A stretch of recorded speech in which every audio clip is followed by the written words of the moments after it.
कलाम मुक़द्दस में से हमारे लिए आज की तलावत मलूक की पहली किताब 19वां बाब 9वीं फिर 11वीं से 16वीं आयत तक। और वहाँ एक गार के अंदर चला गया और उसमें रहने लगा। तो देखो, खुदावन ने उससे हम कलाम होकर कहा, ए अलियास, तू यहाँ क्या करता है?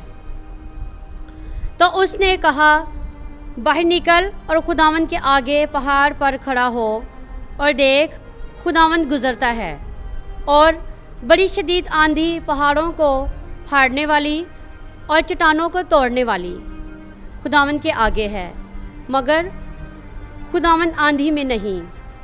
और आंधी के बाद जलजला है और खुदावंद जलजला में नहीं। और जलजले के बाद आग है और खुदावंद आग में नहीं। और आग के बाद बाद नसीम की आवाज़ है। और जब अलियास ने सुना तो उसने अपने मुंह को अपनी चादर से छुपाया और बाहर निकलकर गार के मुंह पर खड़ा हुआ।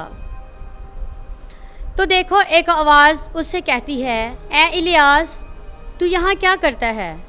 उसने कहा, मुझे खुदावंद रब्बुल फ़ाज के लिए बड़ी गैरत आई, क्योंकि बनी इसराइल ने तेरे अहद को तर्क किया और तेरे मज़हबों को ढा दिया और तेरे नबियों को तलवार से कत्ल कर दिया, और मैं ही अकेला बाकी रह गया हूँ। सो वो मेरी जान की भी तलाश करते हैं कि उसे ले। खुदावन ने उससे कहा,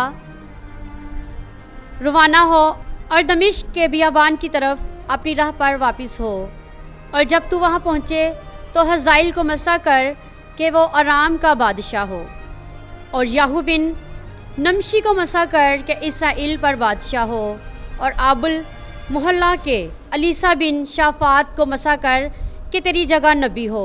खुदावन के पाक कलाम के पढ़े और सुने जाने पर खुदावन की बरकत हो। खुदावन का शुक्र हो।